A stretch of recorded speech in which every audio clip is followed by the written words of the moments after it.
ఈ రోజే డౌన్లోడ్ చేయండి. మీ ఫేవరెట్ షోస్ చూడండి. విజయశాంతి, విజయశాంతి, విజయశాంతి.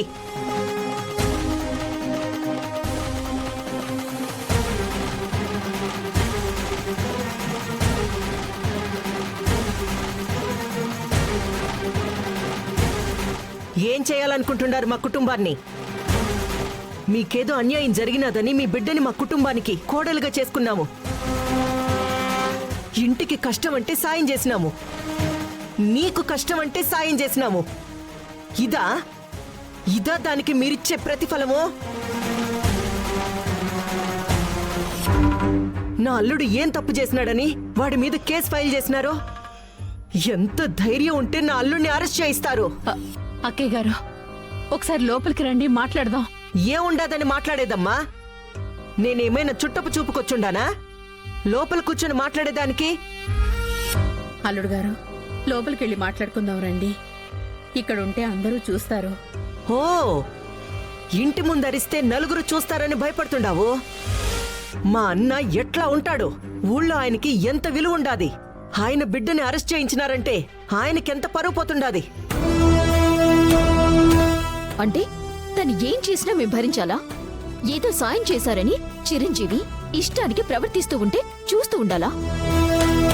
అతను ఇష్టానుసారం నా చెల్లి మెళ్ళో తాళి కట్టాడు. నేరుగా ఇంటికొచ్చే అంటున్నాడు. ఇష్టం లేకుండా తాళి కట్టించుకుంటే ఏ ఆడపిల్లైనా అత్తారింటికి సంతోషంగా వస్తుందా? తాళి కట్టినాడని గోల చేస్తున్నావు? ఎందుకు కట్టినాడు? నీ చెల్లెలకేదో ప్రమాదం ఉండాది, ఆ వచ్చిన పిల్లోడు మంచోడు కాదు అని చెప్తే మా పిచ్చోడికి ఏం అర్థం గాక ఆ పిల్ల మెళ్ళ తాళి కట్టినాడు. మీ చెల్లెలు బతుకు బాగు చేద్దామని వాడు ఆలోచించినాడు. అది మీకు తప్పైపోయి ఉండాది.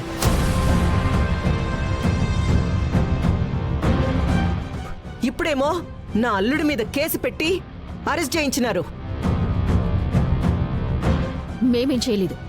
చూసిన జనాలు తట్టుకోలేక వాళ్ళొచ్చి గొడవ పడ్డారు. దానికి మేమేం చేస్తాం? దుర్గా, వాడేం గొడవ పడ్డానికి రాలేదు. తాళి కట్టాను కాబట్టి నా భార్య అనుకున్నాడు, ఇంటికి తీసుకెళ్ళాలి అనుకున్నాడు. అలాంటిది వాడిని ఇంటి బయట నిలబెట్టడం ఏంటి? కాలనీ జనాలతో తిట్టించడం, కొట్టించడం ఏంటి? మేమేం వాళ్ళకి కొట్టమని తిట్టమని చెప్పలేదు. మీరేవి చెప్పరు, చెయ్యరు, కానీ వెనకుండి అన్నీ చేయిస్తుంటారు. నా అల్లుడి మీద కేసు పెట్టి వాణ్ణి జైలుకి పంపించాలని చూస్తుండారేమో. అదే కాని జరిగినదంటే ఈ ఇంట్లో ఏ ఒక్కరిని వదిలిపెట్టను. నా అన్నని బాధ పెట్టినోళ్ళు, నా అల్లుడిని బాధ పెట్టినోళ్ళు ఎవ్వరూ బాగుపడరు, సర్వనాశనమైపోతారు.